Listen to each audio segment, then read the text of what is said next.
a very long life experience.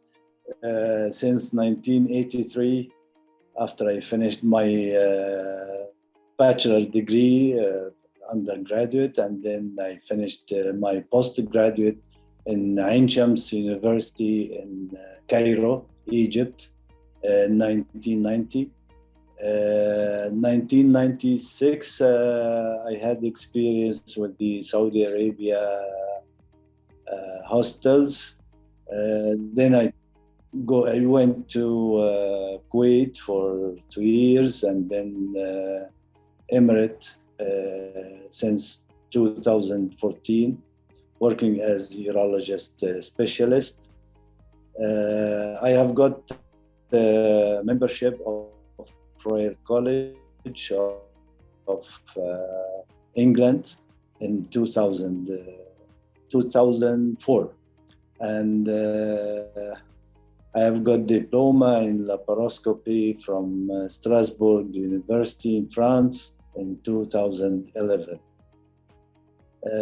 Since 2014, I'm working here in Emirates in Saudi German Hospital Ajman branch.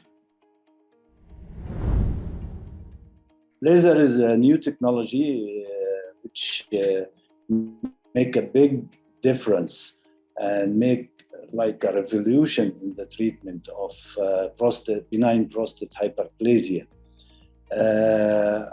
I had the experience with the start of the prostate operations and surgeries with open surgery, and patient stays in the hospital for 1 week with many tubes or casters coming from the belly, from the abdomen, or from the urethra, and we have to remove one by one over the days like that, which make big suffer for the patient and for the doctors also who are treating. Laser being minimally invasive procedure decreased all these complications and all these scenarios of open surgery, and usually patient stays in the hospital for maximum 1 day without any catheter or without any tubes, and he can pass urine in the same day we remove the urethral catheter. So this is the big difference which laser made for the population who had such benign prostate hyperplasia. Laser evaporates and make the tissue evaporate. So it decreases immediately the size of the prostate and open the urethral tube very well, with a very good outcome without or with minimal bleeding or minimal pain or any other issues which was a complication before. This is a big difference which laser made. Yeah. Actually, they are comparable. Green laser make evaporation or vaporization of the prostate tissue, while bipolar plasma kinetic diathermy, which is using electric power or electric energy, make both vaporization. But the spectrum or the field in which vaporization of the prostate by laser is working is wider than the bipolar electrode. So the process of vaporization or prostatectomy is more fast with the green laser vaporization. Yeah. There are many techniques according to the type of laser we are using in prostatectomy. With the holmium laser, we do enucleation. Seldom to do vaporization with the holmium. And mainly with the green laser, we are doing vaporization in a process like painting of the prostate tissue. which is different from enucleation. After we enucleate the prostate with the holmium laser, we need morcellation of the enucleated tissue, which also has its own complications and also has its own time spent in that process. I saw some complications of the holmium laser with incomplete enucleation of some prostate loops. So I prefer the green laser vaporization or vaporization of the prostate in general, which is like painting of the tissue and decreasing the volume of the enlarged prostate. In the post-operative, usually a well-informed patient about the complications expected after vaporization is the most smooth scenario happening after the procedure.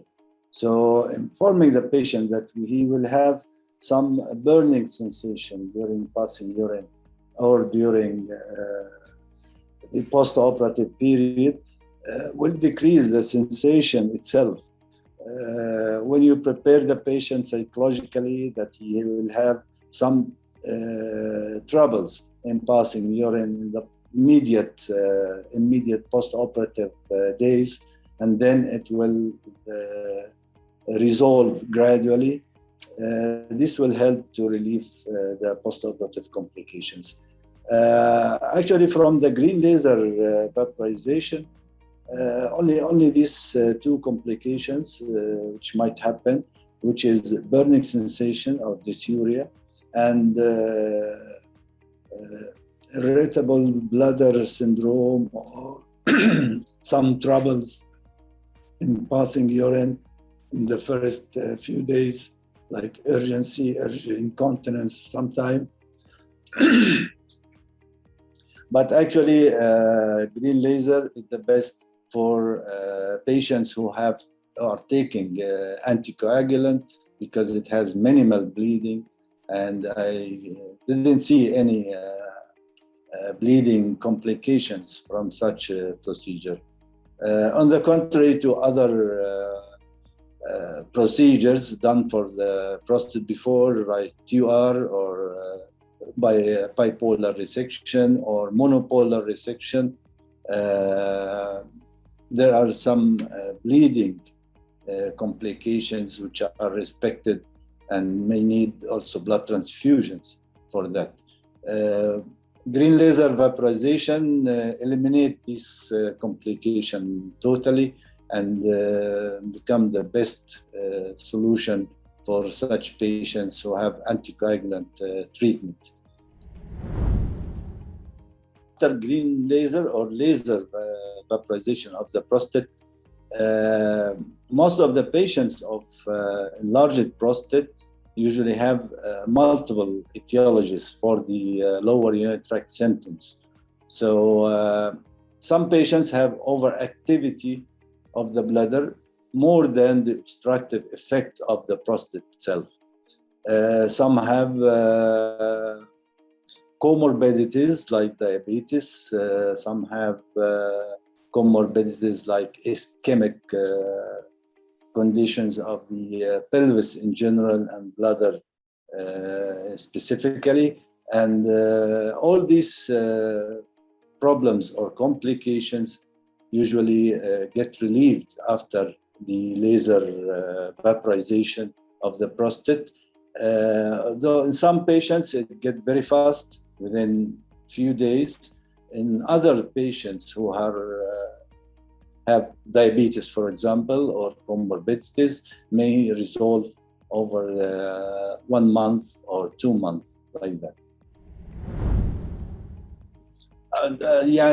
This question usually answered by the European guidelines of the European Association.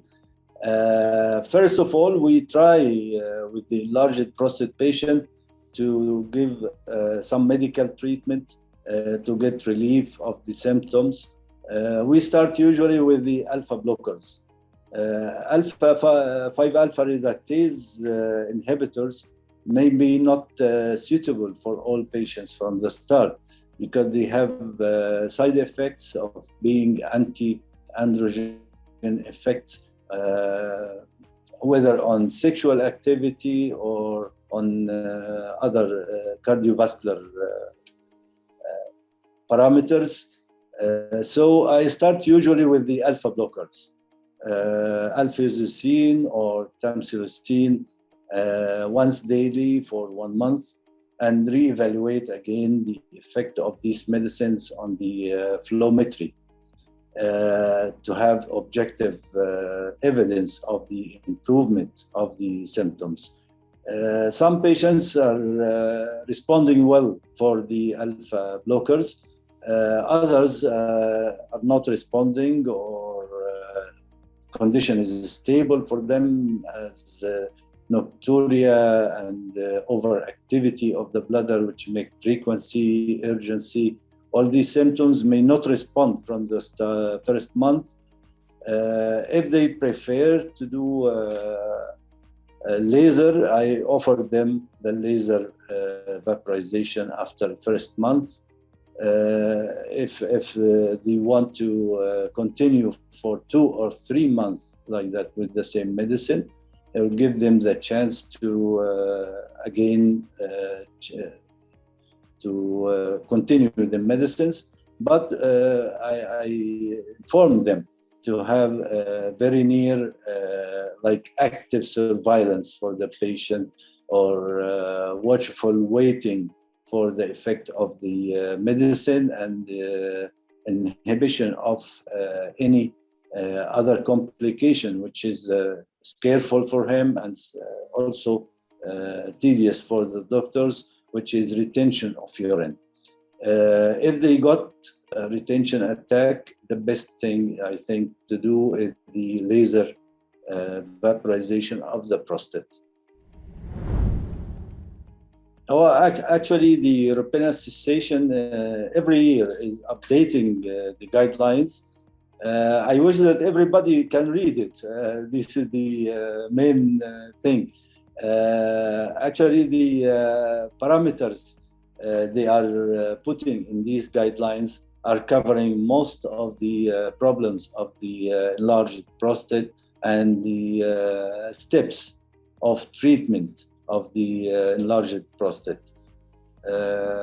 Just to continue in attachment with the European Association is a big actually benefit for all urologists all over the world.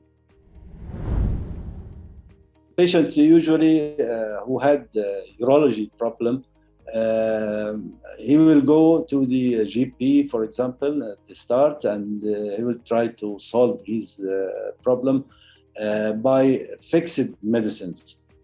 What I mean that each GP, for example, had in his mind that treatment of the prostate is giving 5-alpha reductase, for example, finasteride or any anti-androgen. At the same time, the patient has difficulty in passing urine with high or large residual urine bladder volume. So he has to refer him immediately to the urologist without giving any anti-androgen or any other medicine, or at least to give him something which will help the patient, like alpha blocker, to decrease the resistance of the prostate and allow for good urination, or better urination than before.